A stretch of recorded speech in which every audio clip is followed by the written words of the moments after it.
After almost a decade, Muse Games is bringing us a follow-up to the airship combat game Guns of Icarus. Now, as with all professions, our work as gadget-crazy weirdos would be impossible if not for the laser watches and ejector seats of those who came before us. We stand on the shoulders of giants. Crafty, unhinged giants. Which is why I am pleased to present, in an attaché case full of throwing knives and tear gas canisters, the latest intel on Bond, James Bond.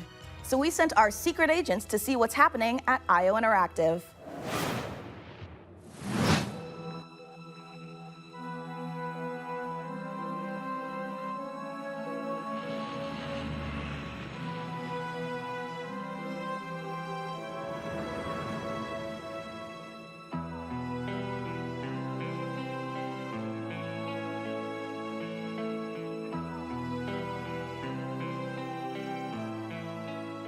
When things got together and we figured out that we were going to work on such a legendary IP, we were very, very excited. It's a huge opportunity. And also the fact that it hasn't been a game for 14 years just adds to the excitement of a comeback of this game in gaming. The colleagues that we have here are phenomenal, and I think taking all of their experience from the sort of agent fantasy that they've been building for all these years and applying it to the Bond franchise has been incredible to see and to be a part of. We're making a standalone James Bond game, but there are characters and locations that I think are going to make the fans of the novels and the fans of the movies and the cinematic history really smile. In any kind of IP where there's some known aspects of the character, you can initially view these as constraints, but really they're strengths because we get to work with all these amazing partners. Aston Martin and Land Rover, collaborations with Omega, and all of these things lends itself a sense of credibility to the player that this is a real James Bond experience. Crafting this character has been both exciting and extremely challenging because it's a balance between being very true to Ian Fleming's novels on the character, yet bringing some part of IO into that. The most special thing about our version of Bond is that it's an IO reimagination of the origin of Bond himself. And it allows us to really dive in and learn about what it takes to enter this world of espionage. It was very important to us from early on that we didn't want to synthesize Bond. We didn't want to go in and cherry pick qualities from different aspects of stories or whatever. We wanted to make something that was fully original. So he's young.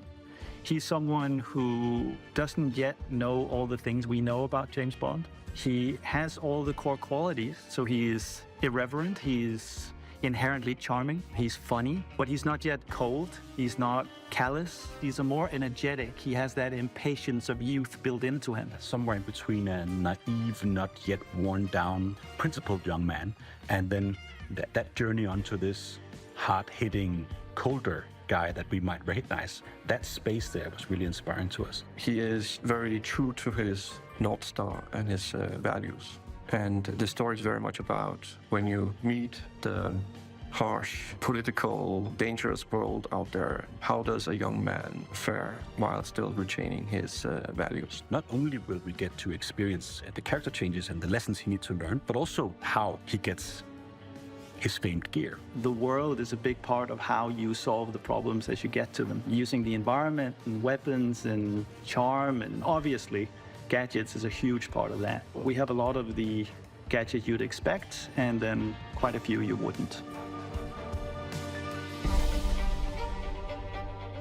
So our longtime fans from our Hitman franchise can expect to recognize some of these core elements from our interactive in our James Bond game. A really core aspect of this game is what we call creative approach. And it has to do with standing outside a lavish location. We're going to give you an objective in here.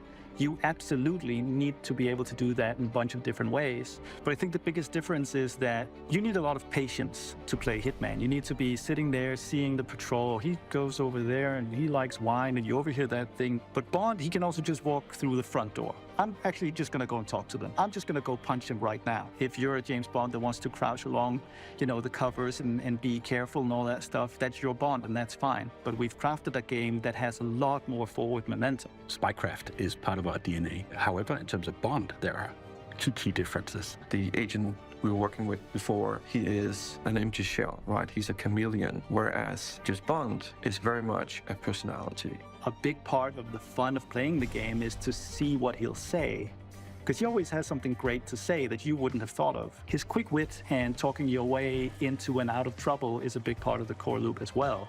If Hitman is a single-minded killer and basically the bad guy of the game, Bond is the hero.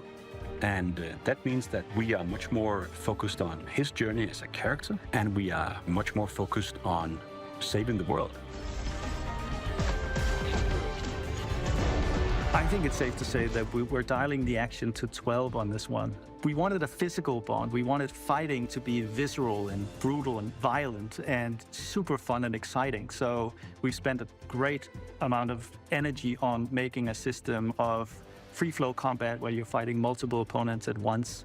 You can grab them and punch them and throw them into each other, use the environment. We really did strides and upping the dynamism, the kinetic feel of the combat, be that the melee combat and the shooting and the seamless in and out between that. It's very, very exciting. We as a studio and as a team have evolved a lot to do top class action, spectacle moments and spectacle situations, all interactive. The situations you get into are absolutely wild. It's because that's the 360 experience that our fans deserve and expect from a Bond experience. And we've really pushed our engine to sort of bring on this higher level of spectacle and fidelity to the game. This production has pushed our internal tech beyond, like miles ahead of what we were able to do before. Depicting these beautiful different cities and locations, exotic types of vehicles, not just normal vehicles. So take everything we know, but also evolving with technology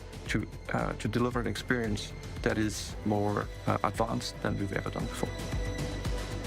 This has to be a larger-than-life action adventure story, and that's what we've delivered. But it's always with character at its center. There's never action for action's sake. It's because it leads to the next thing. It's because he needs and has to do this in order to succeed. Having worked on Hitman on and off for 20 years, this is the combination of all that work, all that skill, all that practice, coming together and finally seeing the ultimate spy fantasy come to life.